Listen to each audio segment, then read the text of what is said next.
Yo he leído varias veces Hechos, este libro, este mensaje, pero en la medida en la que uno va avanzando en edad y también en el espíritu, porque conocemos de una manera más completa, más profunda a Dios a través de nuestro diario caminar con el Señor.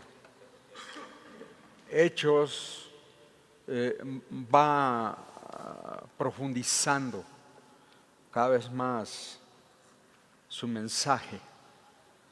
Tuve la oportunidad el año pasado de visitar algunos de los lugares que están aquí en el libro de los Hechos.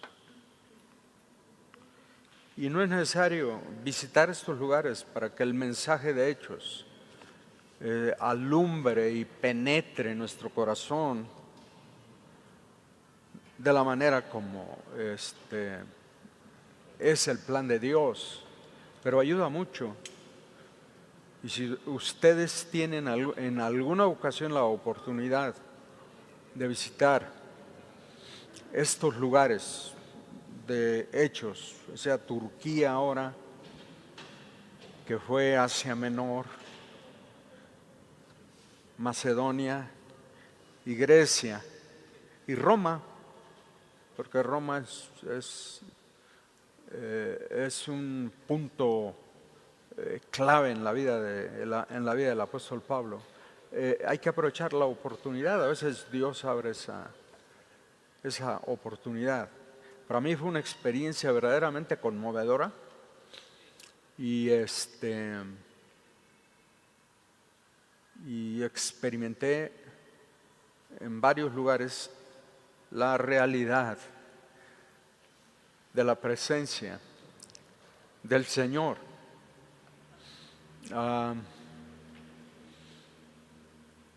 Pude ver las huellas históricas, porque el mensaje del Evangelio es histórico. La realidad que representan las piedras. Ahí hay un montón de piedras y siempre vemos piedras por todos lados. Pero esas piedras, hermanos, me da la impresión de que es el Areópago, porque el Areópago está abajo del Partenón.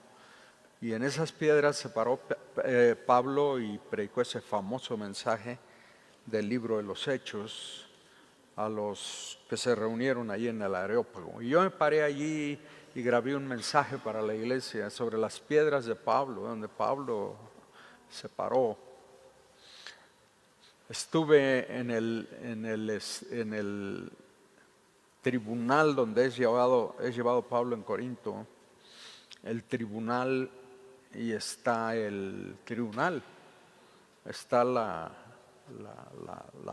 piedra donde estaba el que lo recibió, el que lo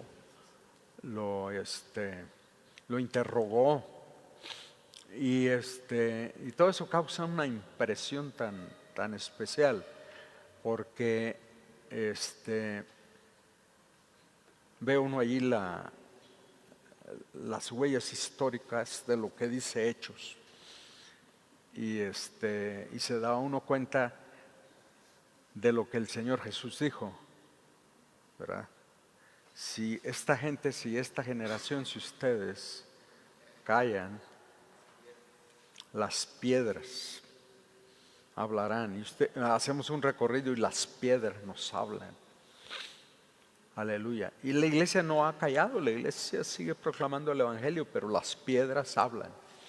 Y las piedras corroboran el carácter histórico del mensaje del libro de los Hechos.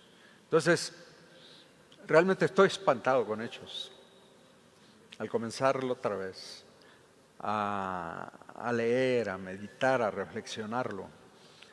Oh, glorioso mensaje. Bendito sea el Señor, que quiso revelarnos Hechos, porque su plan es completo, no falta nada.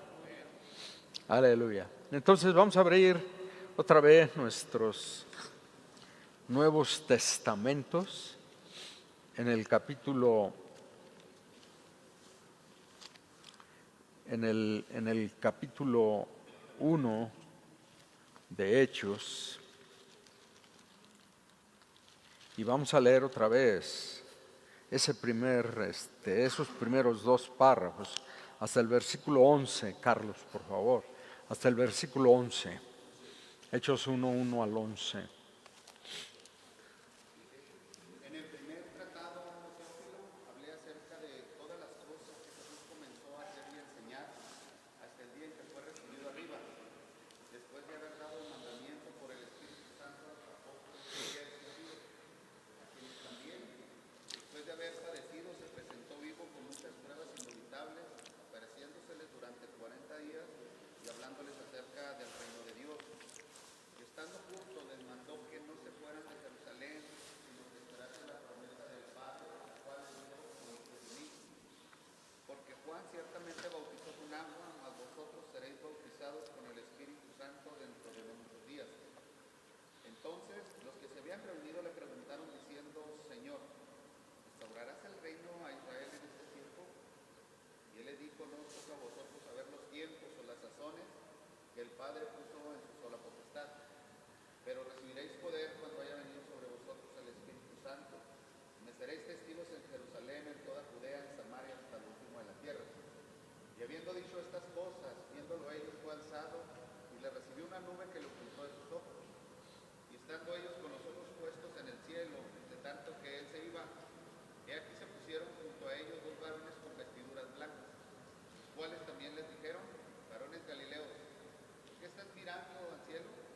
Este mismo Jesús, que ha sido tomado de vosotros al cielo, así vendrá como le habéis visto ir al cielo.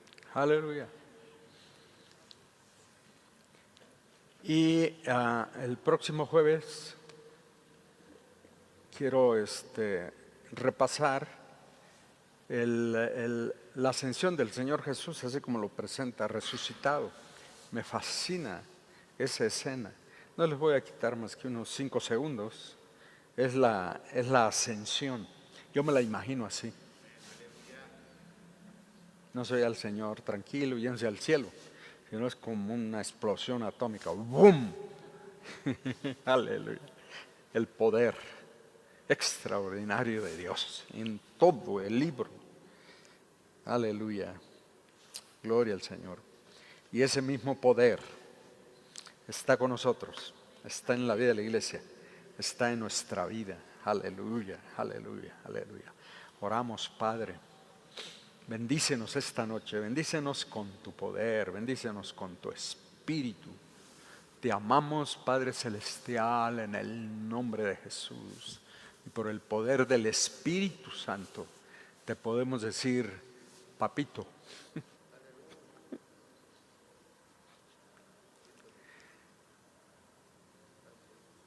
Eres el único Dios verdadero, no hay otro Dios en el universo. Tú creaste todo lo que existe, nos creaste a nosotros, creaste todo lo que está bajo esta expansión que la ciencia ahora llama universo. Tú creaste todas las cosas, todo lo sostienes y lo sustentas por tu poder. Y sin embargo eres nuestro Padre, eres nuestro Abba, eres nuestro papito. Gracias. Te amamos. Te expresamos nuestro amor en esta noche. Y gracias por tu palabra maravillosa.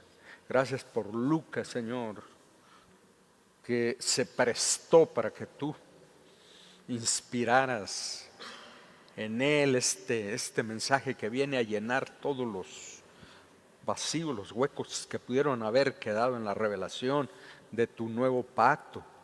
Y tenemos el nuevo pacto completo y tenemos la revelación completa, porque Hechos está ahí, Señor. Gracias. Y gracias por la relación tan poderosa y directa que este mensaje tiene con nosotros, con tu iglesia pentecostal, donde quiera que está tu iglesia. Ayuda a tu iglesia que no olvide este mensaje, que no descuide la operación y la relación directa que el Espíritu Santo tiene con nosotros. Ayúdanos a levantar esta operación divina, que es la operación de tu Espíritu.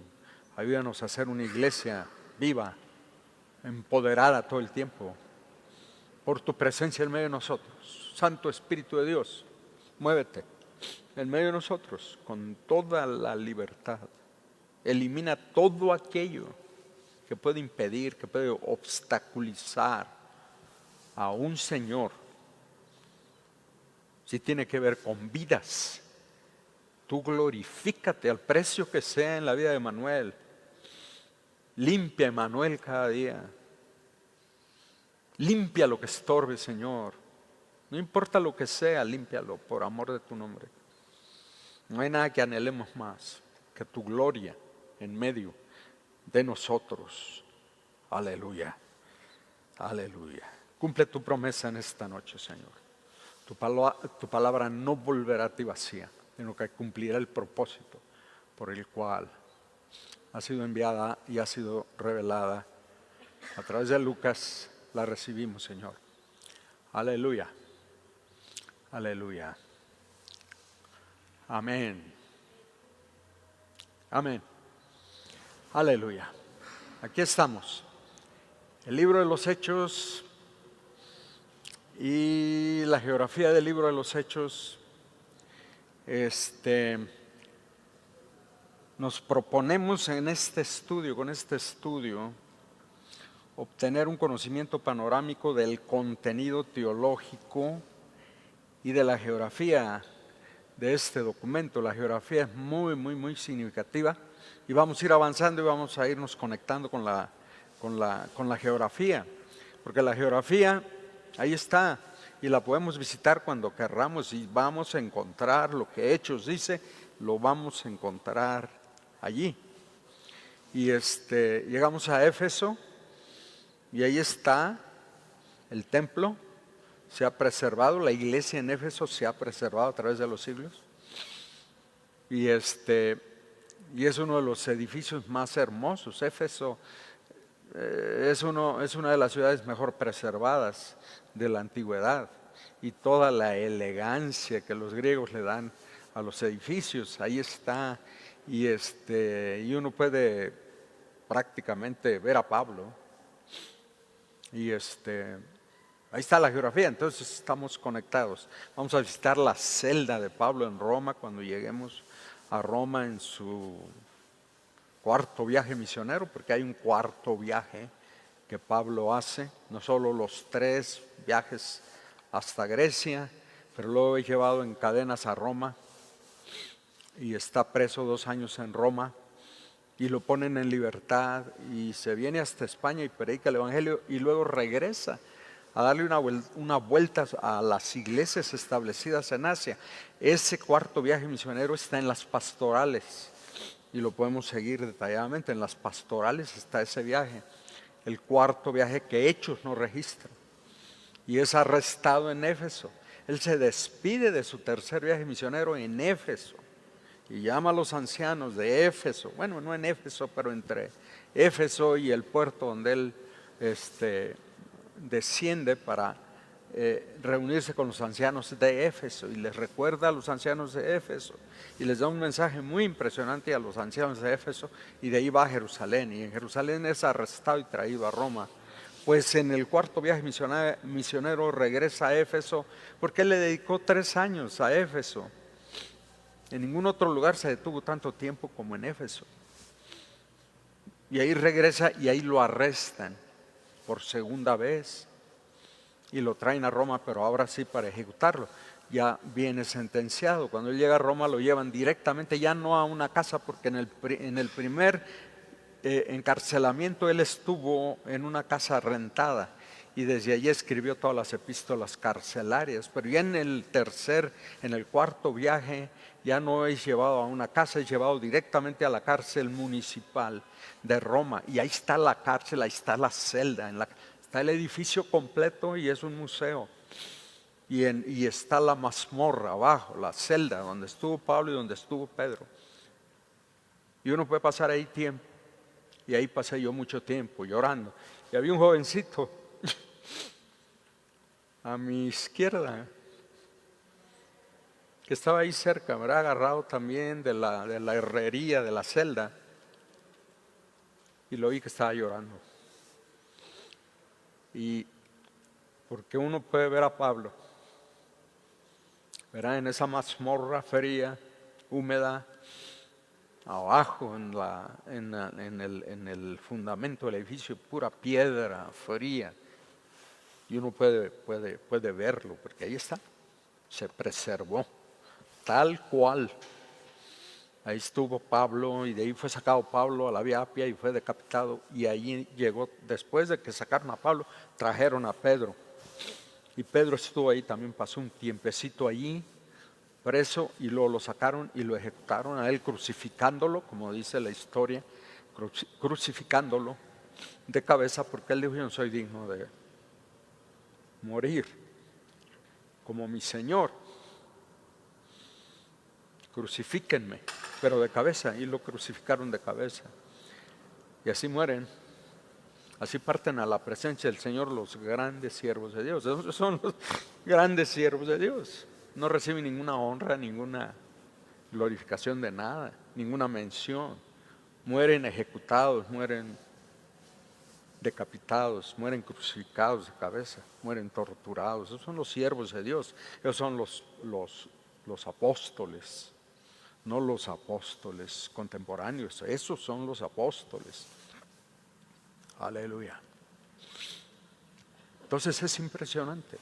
El libro de los Hechos, y el libro de los Hechos contiene absolutamente todo. Nos familiarizaremos con el origen histórico del mensaje, así como con su tema, su propósito y su estructura teológica.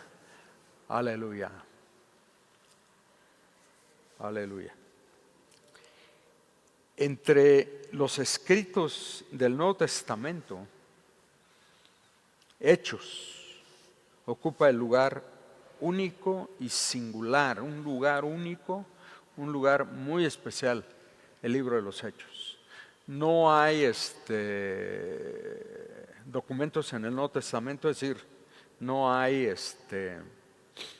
escritos del Nuevo Testamento que sean más importantes que otros, pero hay unos que ejercen una función estratégica, y eso es lo que es Hechos. Tiene una función estratégica. Por un lado, es la única continuación histórica, ¿verdad?, al contenido de los 4 evangelios. Esta es la continuación. Y entonces tenemos una narrativa continua.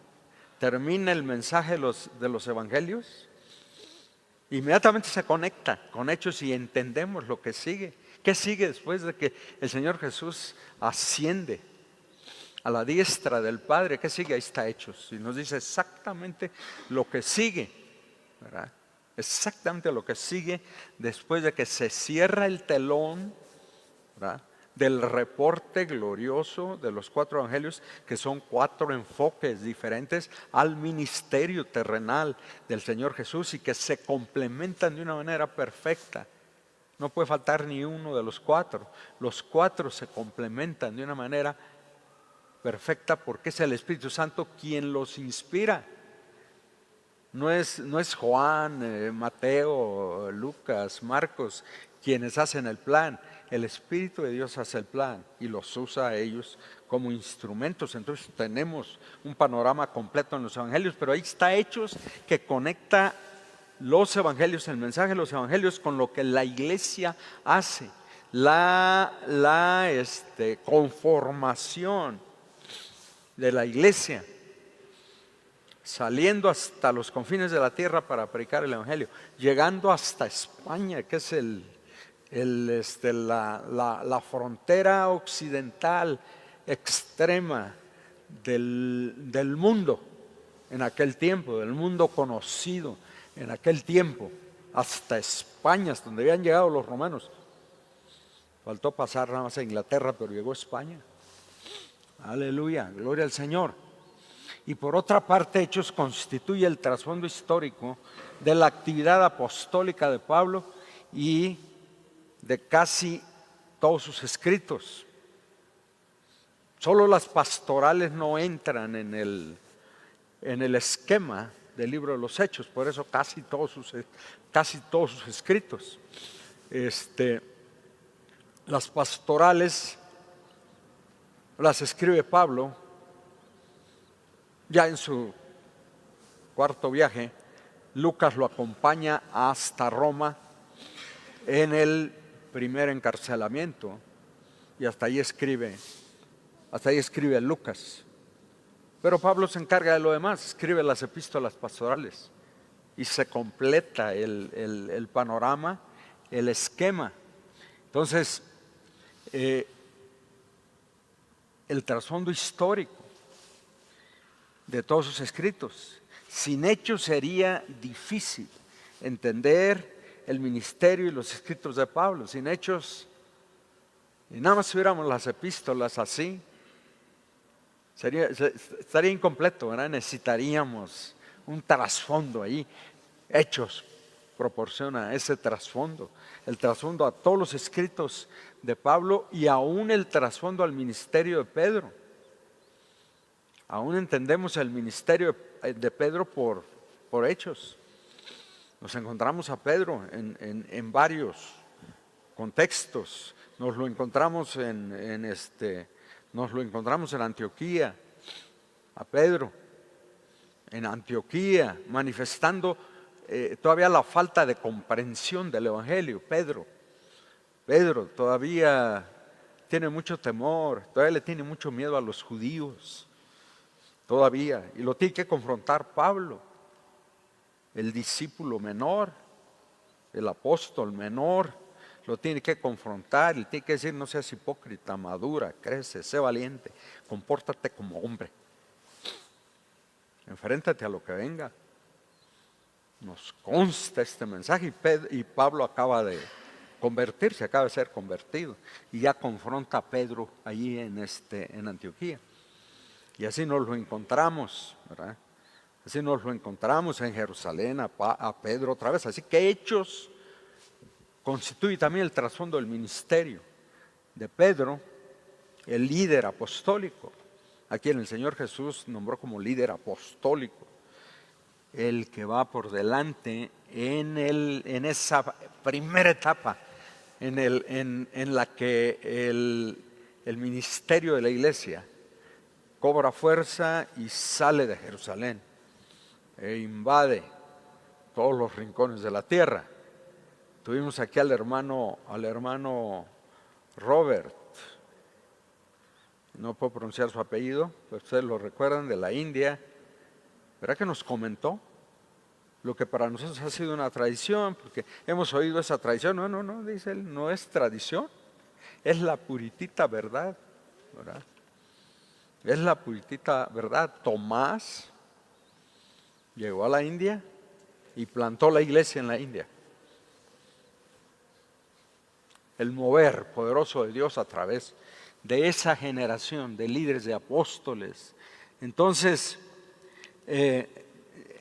Hechos nos proporciona información única sobre la vida y dinámica de la iglesia primitiva y de los inicios del ministerio del apóstol Pedro, que de otra manera no tendríamos. Si Hechos no estuviera aquí, no tendríamos esa información que es tan estratégica, que es clave para nosotros, ¿verdad? Todo ese caudal de inspiración con que la iglesia del primer siglo nos ha bendecido a través del tiempo, a través de los siglos, jamás nos hubiese llegado. Además, este libro marca el avance de la obra de Dios entre los judíos hasta el establecimiento, ¿verdad?, de la iglesia universal. El evangelio proclamado a los judíos en Jerusalén y de allí hasta el establecimiento de la iglesia, aleluya, de la iglesia universal. Hechos lleva al lector de la mano a través de sus 28 capítulos, desde Jerusalén hasta lo último de la tierra, que para Pablo sería España, hasta lo último de la tierra, porque el mandato del Señor partiendo de Jerusalén y pasando por todo Judea, Samaria, porque ahí está Samaria, Judea, Samaria, ¿verdad? Hasta lo último de la tierra, hasta Australia, porque los australianos dicen, nosotros somos los confines de la tierra. Aleluya, nosotros somos los confines de la tierra. Estamos en los confines de la tierra y de los confines de la tierra te alabarán los pueblos. Dice la palabra, de los confines de la tierra te alabarán los pueblos. Aleluya, aleluya. En fin, el mensaje de Hechos es un desafío para el creyente a través de los siglos a vivir bajo el poder del Espíritu Santo y siempre a proclamar el Evangelio bajo ese mismo poder. Para eso nos levantó Dios. Para eso levantó este poderosísimo movimiento que es la iglesia pentecostal alrededor del mundo. Para proclamar el Evangelio bajo el poder del Espíritu Santo, que al resto de la iglesia se le había olvidado. Y Dios tuvo que traer avivamiento a principios del siglo XX, un gran avivamiento, para recordarle a la iglesia en general, ¿verdad?, la participación del Espíritu Santo en la vida del creyente a fin de proclamar el Evangelio bajo el poder del Espíritu. Se le había olvidado, este es el mensaje bíblico, este es el mensaje del Nuevo Testamento, este es el mensaje todavía de los padres de la iglesia en los primeros 2, 3 siglos. Pero a la iglesia se le olvidó y Dios tiene que recordarle una vez y otra vez a la iglesia. Por eso los avivamientos y por eso son necesarios los avivamientos, porque en los avivamientos Dios nos recuerda de aspectos, de elementos del mensaje del Evangelio que pasamos por alto y se nos olvida. Entonces Dios trae este movimiento pero tremendo del ministerio del Espíritu Santo que nos ha llevado, como vimos el jueves, ¿verdad?, nos ha llevado a 215 naciones a establecer su iglesia y vivimos en tiempos en los que necesitamos ser renovados otra vez, que no se nos olvide que fuimos levantados para proclamar el Evangelio bajo el poder del Espíritu Santo. No fuimos levantados a construir hospitales, escuelas, todo eso es bueno, pero fuimos levantados primordialmente para anunciar el Evangelio bajo el poder del Espíritu Santo y para mostrar y discipular a la iglesia alrededor del mundo en lo que es moverse en el poder del Espíritu Santo. No se nos puede olvidar, Dios ha levantado otros grupos y otras denominaciones hermanas para construir hospitales, hacer obra social. Hay denominaciones que se dedican nada más a hacer obra social. Y bendito sea el Señor por la obra social que es necesaria. Pero nosotros no fuimos levantados para obra social. Hacemos obra social como parte de la predicación del Evangelio, pero no nos especializamos en eso. No nos especializamos en eso. Ese no es el meollo de nuestra misión. El meollo de nuestra misión es proclamar el Evangelio bajo el poder del Espíritu Santo. El poder transformador que cambia vidas, ¿verdad?, cambia vidas, transforma vidas y se manifiesta en la vida de la iglesia el poder del Espíritu Santo. Ese es el ministerio del Espíritu Santo. Aleluya. Y necesitamos entender eso. Nacimos en 1906. Somos relativamente jóvenes, pero con esa misión. Entonces no se nos puede olvidar, no podemos fallarle al Señor. No le podemos dar la espalda al Señor en esta gloriosa misión. Aleluya. Entonces, aquí está lejos de ustedes, pero ahí está, miren, con muchísima claridad, porque tenemos excelentes cañones ahora.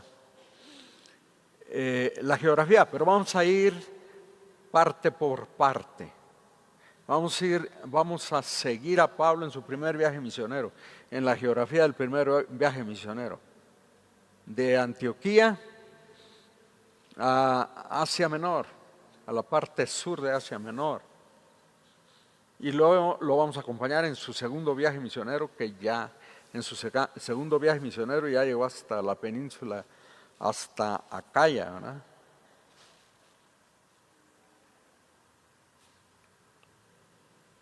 Hasta acá, hasta Grecia, en su segundo viaje misionero, y pasó por Corinto y estableció la iglesia acá en Filipo, en Tesalónica, acá en la parte norte de la península balcánica, que es Grecia.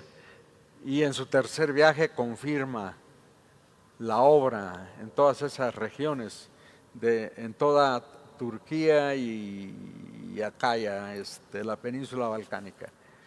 Y ya en el cuarto viaje misionero llega a Roma y España. Vamos a seguir a Pablo en su geografía. Entonces, ahí tenemos el mapa del Mediterráneo, en el que está fundamentado el libro de Hechos. La geografía es un elemento histórico del mensaje de Hechos, porque ahí están todos los lugares que Lucas menciona. Ahí existen, están las ruinas, ahí están las piedras que hablan, ahí está todo. Entonces la geografía es un elemento muy importante del mensaje de Hechos.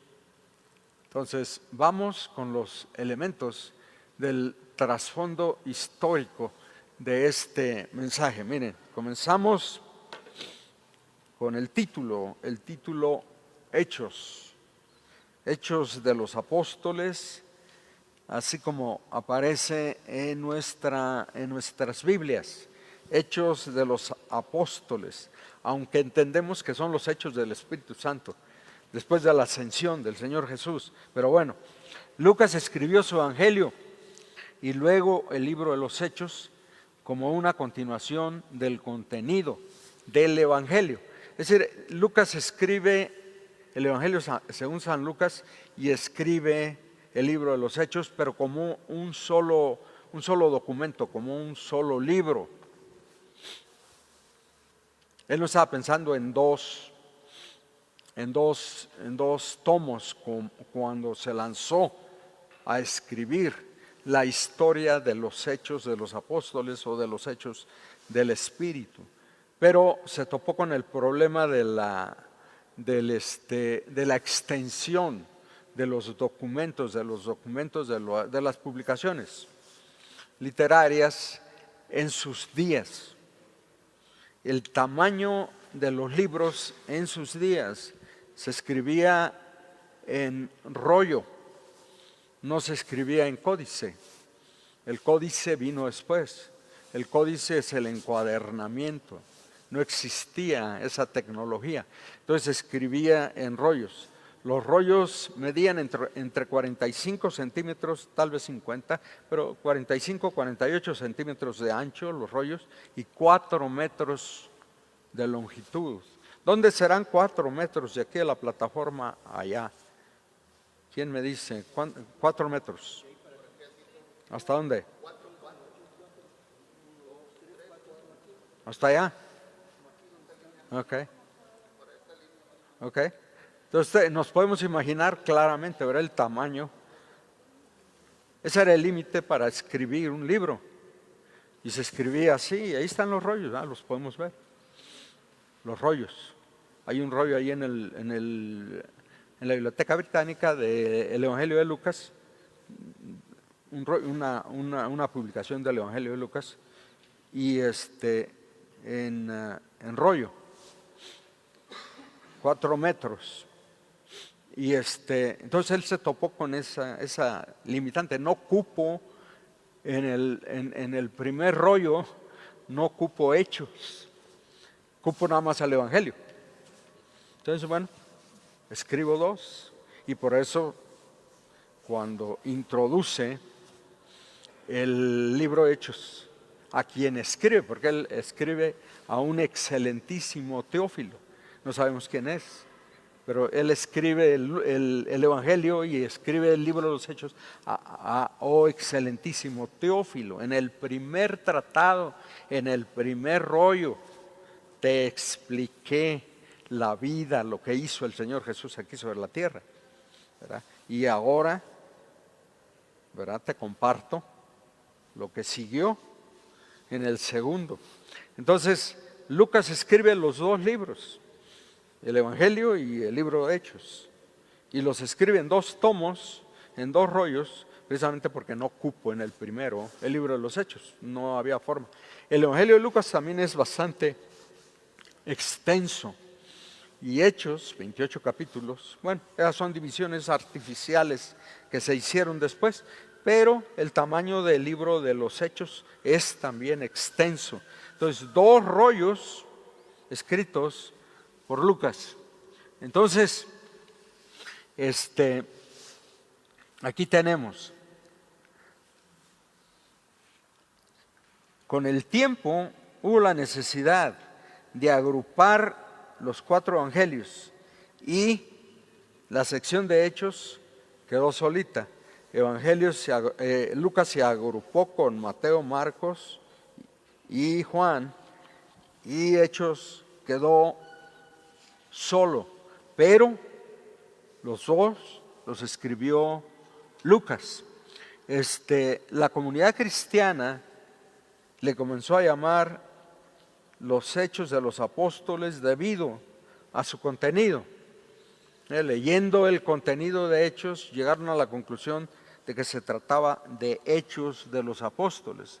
Aun cuando no contiene todos los hechos de todos los apóstoles, de todos modos, la comunidad cristiana consideró que por los que sí contenía, los hechos que sí contenía, dignamente representaba a todos los demás y que con propiedad podía llevar ese título Hechos de los Apóstoles. Y a través de los siglos la iglesia ha opinado de manera diferente. No son los Hechos de los Apóstoles, dicen muchos, son hechos del Espíritu Santo.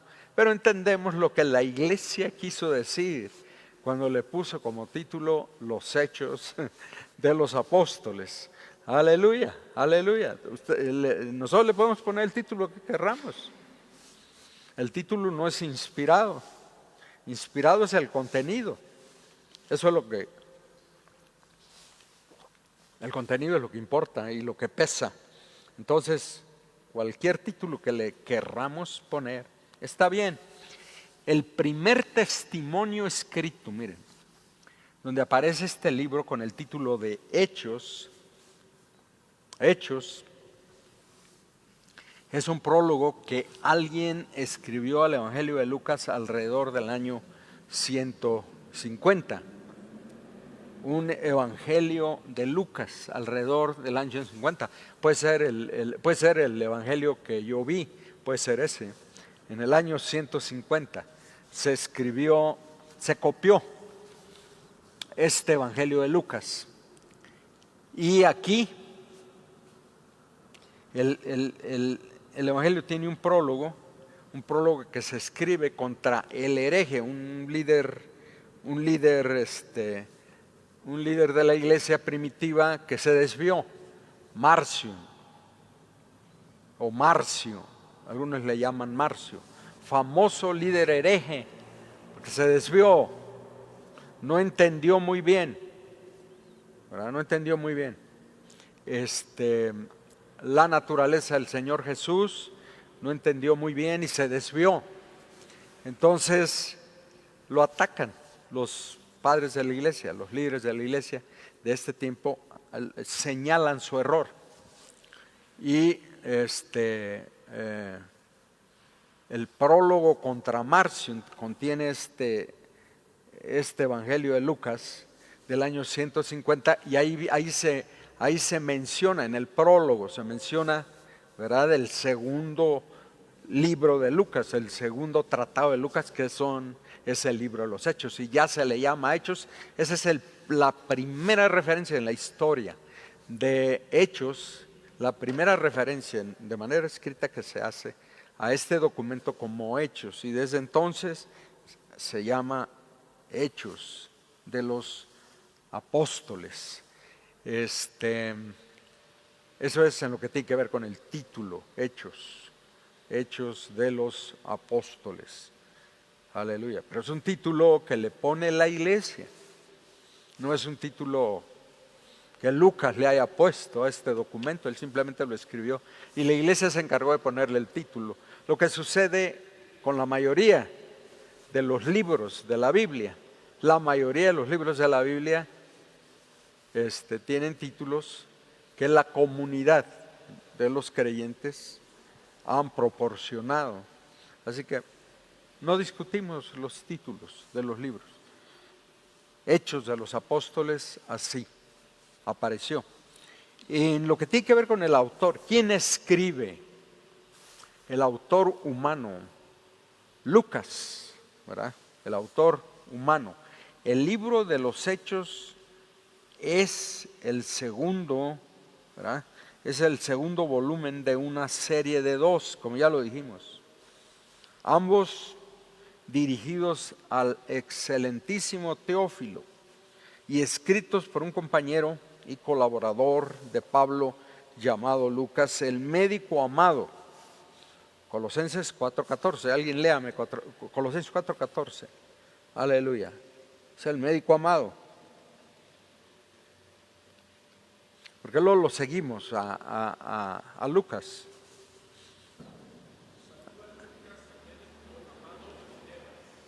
¿Y qué?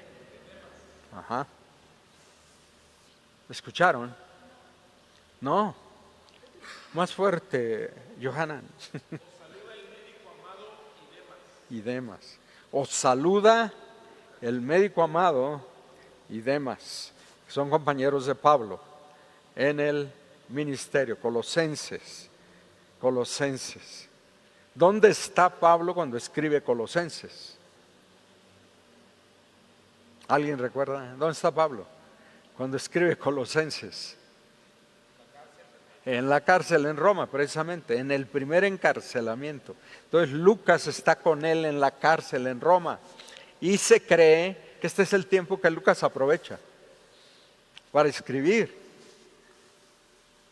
los dos tratados, porque trae toda la información que coleccionó mientras Pablo está preso en Cesarea del Mar. ¿Cuántos años pasó Pablo preso en Cesarea del Mar? ¿Se acuerda? ¿Alguien recuerda cuántos años? Preso en Cesarea. ¿Cuántos? Ok. Lo arrestan en Jerusalén, ¿verdad? Ajá, gracias.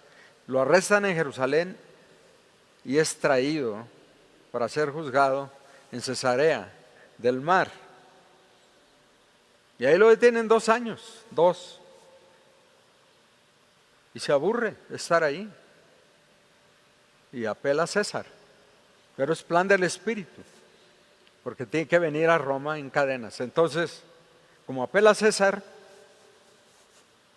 lo envían a Roma en cadenas. Y ya conocemos la travesía, cómo le fue a Pablo en el camino de Cesarea a Roma. Estuvo a punto de perecer, ¿verdad? Pero llega a Roma. Y Lucas dedicó esos 2 años a investigar el contenido del Evangelio. Y lo hizo de una manera tan brillante. Yo recuerdo allá por 1974, no, 1972, ¿verdad? Que hubo un congreso periodístico aquí en la UNAM, me acuerdo todavía. Y un periodista muy famoso, me parece que alemán o quizá inglés, hizo una exposición tremenda de los principios periodísticos, de lo que es un reportaje que llena todo, y lo hizo sobre el Evangelio de Lucas, la forma como Lucas escribe su Evangelio, y la forma como Lucas escribe Hechos, pero la forma como Lucas escribe su Evangelio. el ministerio del Señor Jesús desde el enfoque que el Espíritu Santo le revela a él, de una manera muy brillante. Entonces Lucas es un médico, es un periodista realmente hecho y derecho. Y las porciones, ¿verdad? Las porciones del libro donde el autor se incluye en el grupo que viaja con Pablo prueban que Lucas es el autor del libro. Por ejemplo, porciones como Hechos 16, 1 al 17. No los podemos leer aquí porque no tenemos tiempo, pero esas son las evidencias de que Lucas escribe el Evangelio. Hechos 16, 1 al 17, luego 20, 5 al 21, luego 18, 27, 1 al 28, 16. Son evidencias literarias de que Lucas es el autor de este Evangelio. Entonces, indudablemente, sin duda, Lucas, el médico amado, es el autor humano de este libro. Luego, el propósito. El propósito es muy importante. ¿Con qué propósito se escribe el libro de los Hechos? ¿Cuál es el propósito con el que se escribe? Es bien claro que el objetivo que Lucas se traza al escribir tanto el Evangelio como Hechos es explicar, porque lo podemos ver en la estructura del mensaje, lo podemos ver con mucha claridad, es explicar el avance ordenado y soberano del mensaje del Evangelio, de los judíos a los gentiles y de Jerusalén a Roma. Esto explica el liderazgo de Pedro en Jerusalén, el liderazgo de Felipe en Samaria y Judea, y el liderazgo de Pablo hasta lo último de la tierra. Esa sigue una estructura, una lógica, y esa es la estructura que vamos siguiendo. Entonces ese es el propósito. La estructura revela el propósito y el contenido de la estructura revela el propósito. Explicar el avance del Evangelio, cómo avanzó el Evangelio bajo la unción del Espíritu Santo, cómo avanzó el mensaje del Evangelio y se llenó con el Evangelio el mundo conocido. Se predicó el Evangelio en todo el mundo conocido, sin tecnología, sin medios de transporte, bueno, los que existían, los buenos caminos romanos, que hasta la fecha existen. Roma los construyó sin saber para facilitar el avance del Evangelio, porque ahí están los caminos y los podemos ver. Hay tramos largos, completos de los caminos que Roma construyó a lo largo y ancho de todo el imperio, porque Roma llenó de caminos, de carreteras, las pavimentó con piedra. Son carreteras empedradas de primera calidad. Ni siquiera nosotros tenemos esas carreteras. Y Roma las construyó, y las construyó para que el Evangelio se moviera, para que se le diera velocidad a la predicación del Evangelio. Dios escoge precisamente el momento histórico en el que el idioma griego se habla en todo el imperio. Domina un idioma. Era importantísimo para anunciar el Evangelio y para llevar el Evangelio de un rincón del imperio al otro. Y Dios escoge el momento cuando todo el imperio romano, todo el mundo conocido está interconectado por caminos tremendos. Y Dios escoge el momento cuando hay seguridad en los caminos, porque Roma cuidaba y vigilaba los caminos. Había orden, había protección contra los ladrones. Roma era muy estricta en todos esos sentidos. Y por eso crucificaba a tanta gente. Crucificaba a ladrones, crucificó a 2 ladrones con el Señor Jesús, porque aplicaba la ley, el derecho romano se aplicaba en todo el imperio. Y Dios escoge ese momento para que el Evangelio cunda y para que el Evangelio no tenga obstáculos, y lo registra. El libro de los Hechos, entonces, es el avance ordenado y soberano del mensaje del Evangelio, de los judíos a los gentiles, de Jerusalén a Roma, ¿verdad? Y esto explica el liderazgo que aparece aquí en el libro de los Hechos. Comenzando con Pedro en Jerusalén, Felipe en Judea y Samaria y Pablo hasta lo último de la tierra, pasando por Antioquía, por supuesto. Pero y ahí Pablo aparece como el líder del movimiento tremendo del Evangelio, siendo predicado alrededor del mundo. Y de esa manera nos llega a nosotros. ¡Qué maravilloso!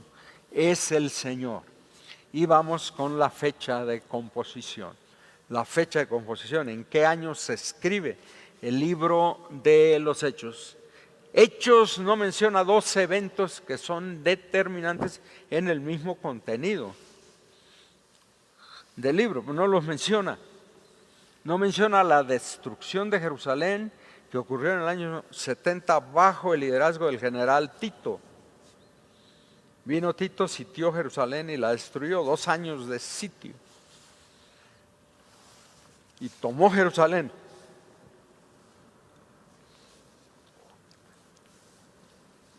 Tomó Jerusalén y dispersó a los judíos por todas partes. La profecía del Señor Jesús: no quedará aquí piedra sobre piedra que no sea derribada. Hablando del templo de Herodes y los edificios en Jerusalén. Tito derribó todo lo que pudo. Cortó todos los árboles alrededor de Jerusalén para asolar Jerusalén, porque se encerraron los judíos en Jerusalén y pelearon por 2 años y no se dejaron conquistar, no se dejaron tomar. Finalmente los venció por hambre, no por sed, porque tenían agua. Ezequías había construido, ¿verdad? Había construido un acueducto. Había un manantial en las afueras de Jerusalén y él le metió un túnel. Ezequías, en los días de Ezequías, le metió un túnel por debajo. Ahí está el túnel. Ustedes lo pueden visitar cuando van a Jerusalén y pueden caminar por el túnel, el agua que viene de ese manantial. Y él metió el túnel por debajo y se jaló el manantial subterráneamente hacia la ciudad y lo vació en un estanque, ¿verdad? Dentro de la ciudad. Entonces la ciudad tenía agua, pero no tenía alimentos. Y los habitantes de Jerusalén comenzaron a comerse los unos a los otros, especialmente a los niños. Y una verdadera tragedia. El Señor Jesús dijo: he aquí tu casa es dejada desierta. Porque cuántas veces quise recogerte, como la gallina recoge a sus pollitos bajo sus alas, y no quisiste. Cuántas veces quise recogerte y no quisiste, no me diste la oportunidad de hacerlo. Tu casa es dejada desierta y no quedará aquí piedra sobre piedra que no sea removida. Eso se cumple en el año 70, 30 años después de que Cristo pronuncia esas palabras, se cumple. Y Tito destruye Jerusalén. Hechos no menciona la destrucción de Jerusalén y ni la muerte de Pablo, acontecida entre los años 66 y 68. Eventos que tienen directamente que ver con el contenido del libro y que difícilmente Lucas hubiera dejado de mencionarlos si hubiesen acontecido antes de la culminación de la obra.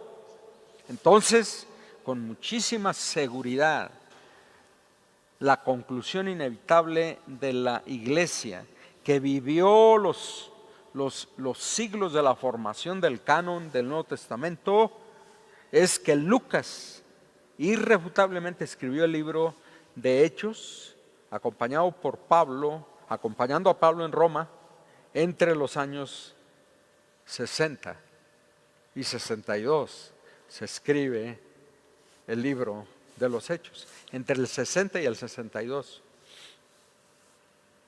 Lucas, que traía toda la información y se la trajo a Roma con Pablo, y aprovechando el encarcelamiento de Pablo, escribe el libro de los Hechos, y Lucas también.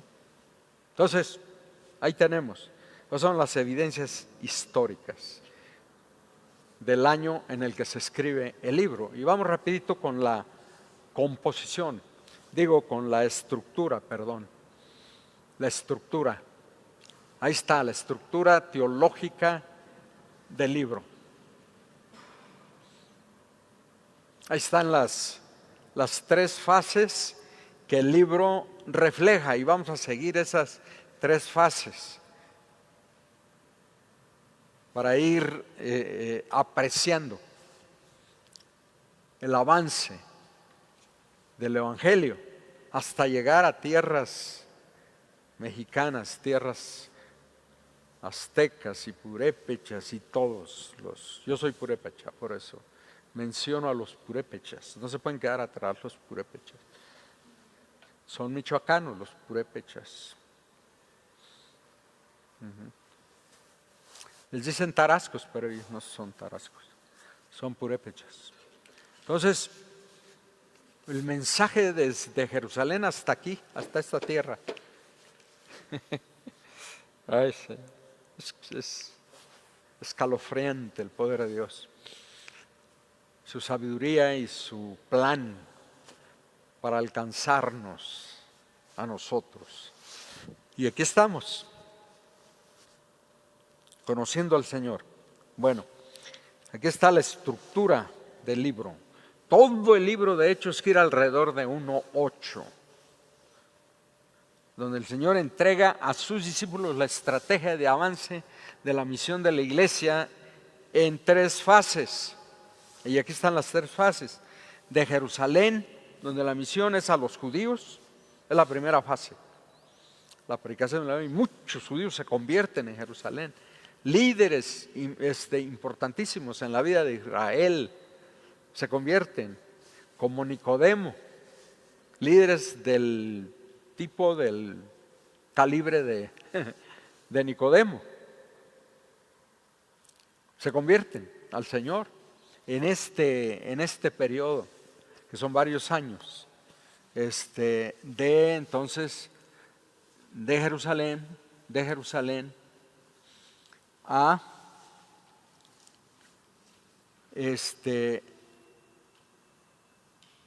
donde la misión es a los judíos y el ministerio de Pedro es el más sobresaliente, a Judea y Samaria, donde la misión es todavía a los judíos, pero ya toma en cuenta a los samaritanos, toma en cuenta a los gentiles. Ya la misión deja de ser exclusiva a los judíos. Fue difícil para la iglesia judía entender que el mensaje era para todos, que no era nada más para ellos. Fue difícil, y uno de los que más batalló fue Pedro. Pedro, a quien el Señor Jesús le entrega las llaves, porque Él va a inaugurar la predicación del Evangelio.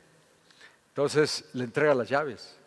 Y es bien triste que Pedro es uno de los más lentos para entender que el Evangelio es para todos, que Dios no tiene pueblos exclusivos.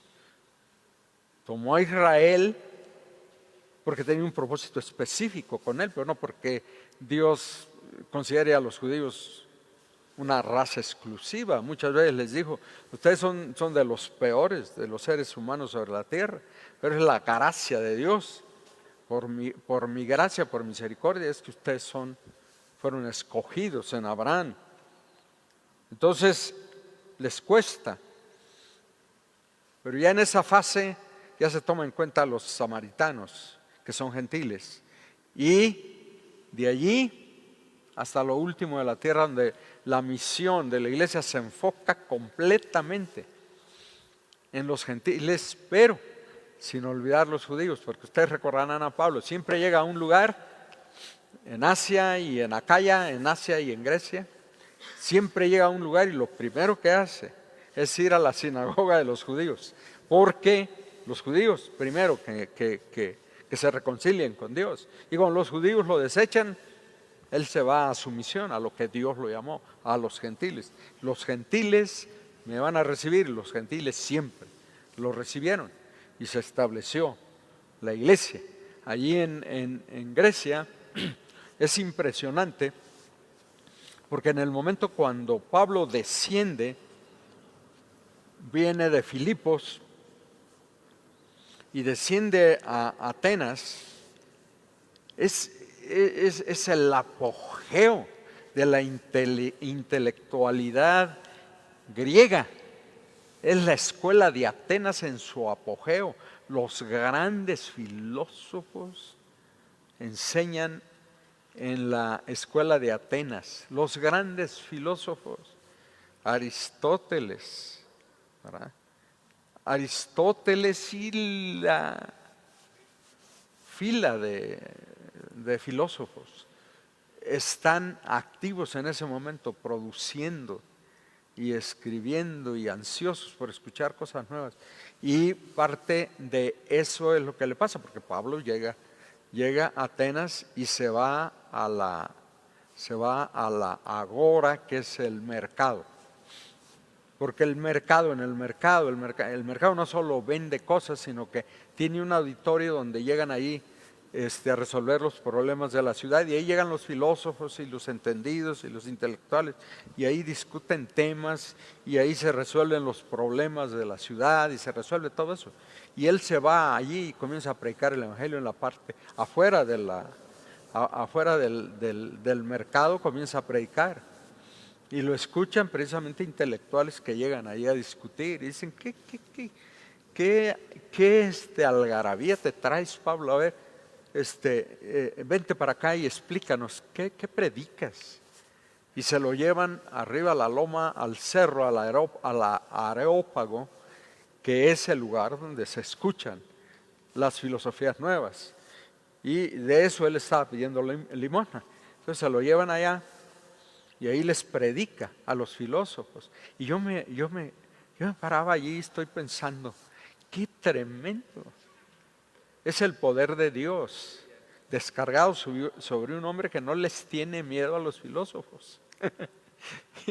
y en su propio idioma les predica el Evangelio de Jesucristo, y todo el mensaje de Pablo en el Areópago lo registra Lucas. Y ahora está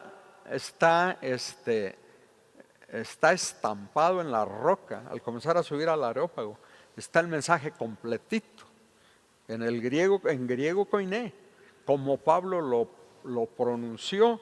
Está allí por los siglos de los siglos. Mientras esas rocas permanezcan, ahí está el mensaje. ¿Quién le iba a hacer caso a este pobre loco merolico que habla cosas raras y predica? Y le ponen atención hasta que llega a un punto clave, ¿verdad?, en el mensaje, hasta que llega al punto de hablar de la resurrección. Y ahí se enojan porque no creen en la resurrección. Te escucharemos en otro tiempo. Y se van y lo dejan. ¿Qué posibilidades tiene el mensaje? Un mensaje proclamado a esta generación de filósofos, de intelectuales, que solo están interesados en cosas nuevas, que han impactado al mundo con su filosofía. Hasta la fecha se estudian los filósofos griegos. ¿Qué posibilidades tiene el mensaje del Evangelio? Se convierte en dos. El areopagita, el que cuida el Areópago, el que se encarga del Areópago, se convierte en una mujer judía. Y el Areopagita lo invita a su casa y se establece la iglesia al pie del monte, al pie de la montaña, donde está el Areópago. Ahí se comienzan a reunir y ahí se establece la iglesia. Y Pablo deja una iglesia en Atenas. ¿Y qué pasó con los griegos? Pues no lo van a creer, se convirtieron todos a Cristo. Es uno de los pueblos más cristianos. Son ortodoxos, pero son cristianos. Son profundamente religiosos los griegos. ¿Dónde quedaron todas las filosofías griegas? ¿Dónde quedaron todos sus filósofos? Se los donaron a Occidente. Son los de acá, los occidentales, que los siguen, que los persiguen en las universidades hasta la fecha. A volar con esas filosofías. El Evangelio de Jesucristo triunfó en Grecia. Grecia, los griegos, son un pueblo verdaderamente religioso, verdaderamente entregado a la religión cristiana, al cristianismo ortodoxo, la iglesia ortodoxa griega, pero de veras, en serio, los griegos son muy religiosos. Todo Grecia se convierte. Pablo no tuvo temor y proclamó el mensaje del Evangelio en el contexto más sofisticado que podía haber en ese tiempo. El mensaje más, el pueblo más sofisticado, el pueblo griego. Así es. Entonces, ahí está la estructura. Y vamos entonces por partes. La primera fase, ya estoy terminando. Ahí la tenemos.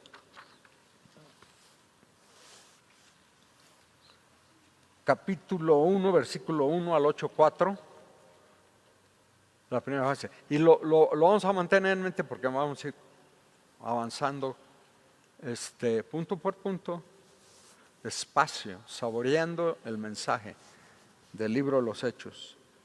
Pero sin perder de vista la estructura. Seguimos la estructura para no perdernos.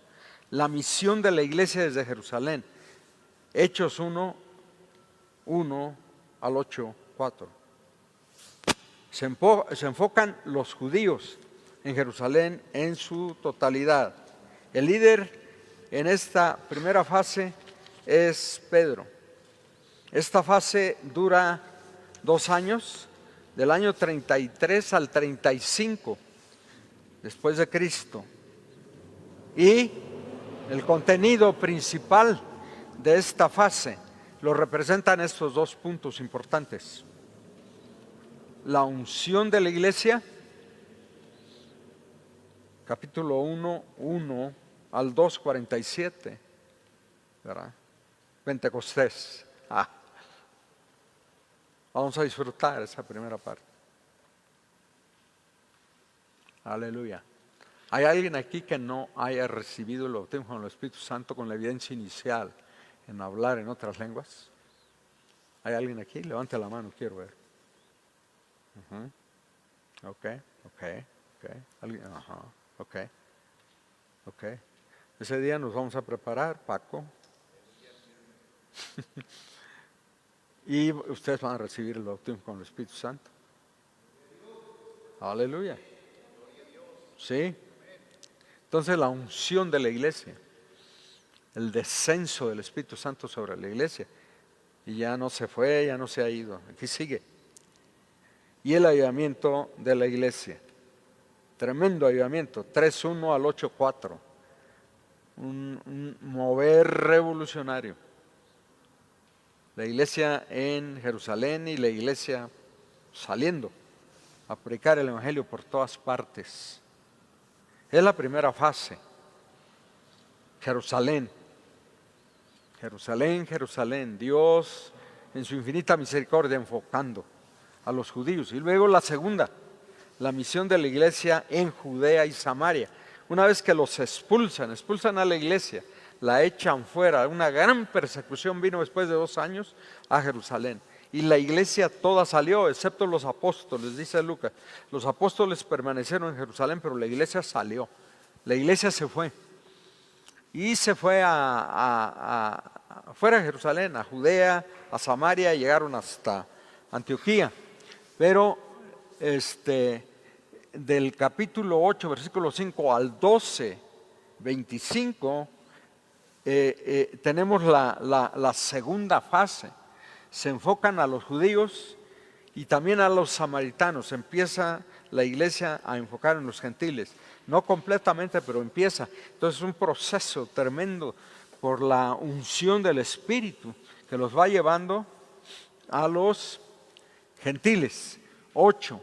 Saulo se convierte y Saulo entiende que su misión es proclamar el Evangelio entre los gentiles.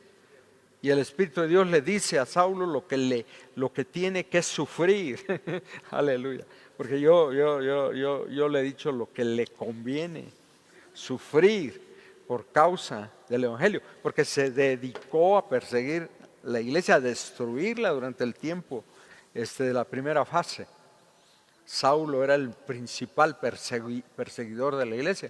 Tenía autorización y tenía licencia para perseguir, y perseguía donde quiera que sabía que había un brote, y iba por ellos y los arrastraba y los metía a la cárcel. Muchos de ellos murieron, fueron asesinados, y hizo eso Pablo.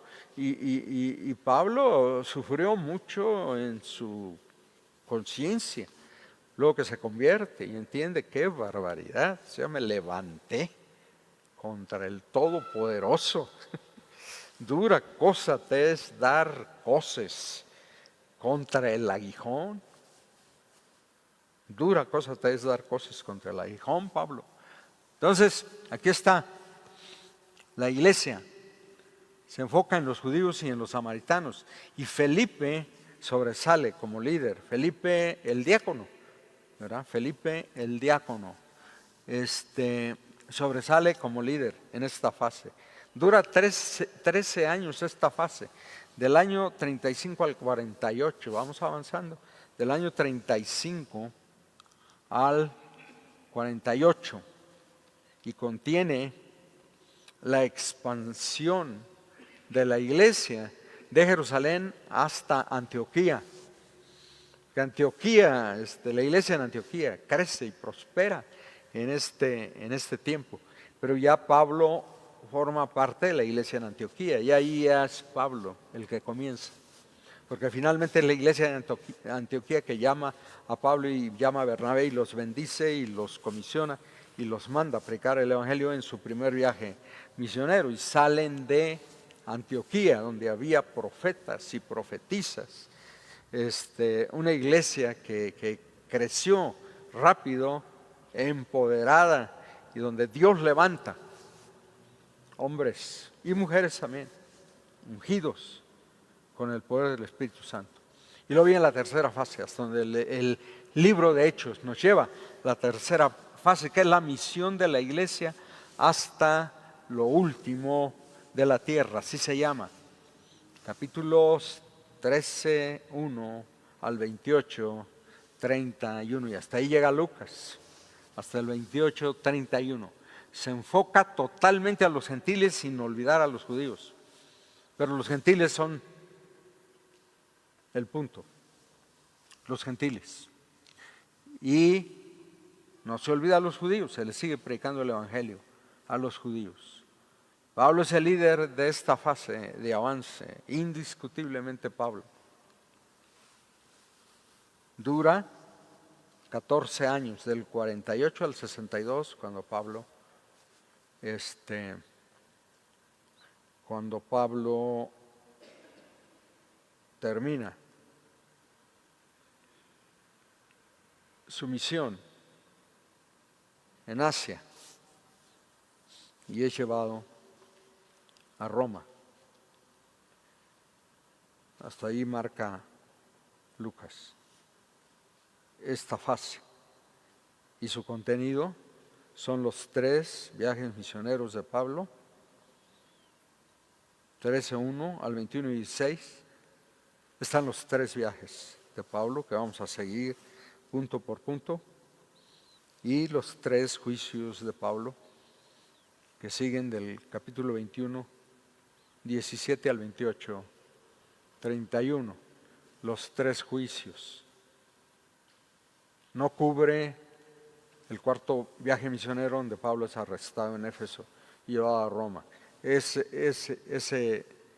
parte, ese elemento no lo cubre el libro de los Hechos, pero lo cubren las pastorales, y ahí lo tenemos. Y vamos a incluir el testimonio de las pastorales. Aleluya. Hechos es el plan perfecto de Dios, porque cubre el vacío que pudieron haber dejado los evangelios y el enorme hueco que hubiesen dejado las epístolas paulinas y las epístolas universales y el libro de Apocalipsis. Hechos entra y llena y conecta todo, interconecta todo, absolutamente todo. Entonces, estamos agradecidos con el Señor y vamos a recibir este mensaje, porque es el mensaje de Dios para nosotros. Ahora que vivimos este tiempo tan estratégico de parte del Señor. Aleluya. Adoramos al Señor. Padre, gracias por tu palabra, gracias por este libro, que nos disponemos a iniciar, Señor. Pedimos que de la manera como lo has usado, tú has usado este libro, lo has usado en la vida de tu iglesia de una manera poderosísima. Has traído tantos ayudamientos a tu iglesia a través de este libro, del mensaje que este libro contiene. Pedimos que de la manera como has bendecido a tu iglesia a través de los siglos, nos vuelvas a bendecir a nosotros, porque te amamos entrañablemente y anhelamos, Señor, la renovación gloriosa que tu evangelio trae a la vida de la iglesia. Te amamos entrañablemente, Señor, y pedimos que seas propicio a nuestra necesidad, que tomes en tus manos nuestra necesidad y nos bendigas, porque te necesitamos ahora, Señor. Te necesitamos en el nombre precioso de Jesús. Aleluya. Amén.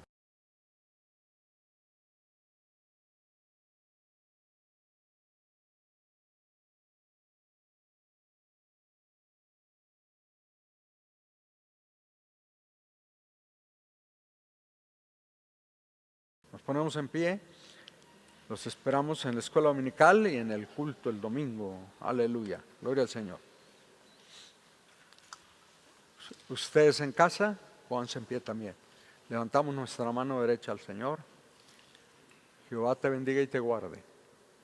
Él haga resplandecer su rostro sobre ti y tenga de ti misericordia. Él alce su rostro sobre ti y ponga en ti paz. Él bendiga tu salida y bendiga tu entrada, desde ahora y hasta el día en que estemos todos juntos en las bodas del Cordero. Aleluya. Shalom, la paz de Dios sobre cada uno de nosotros. Abrace a todos, no se vaya nada más así. Abrace a todos.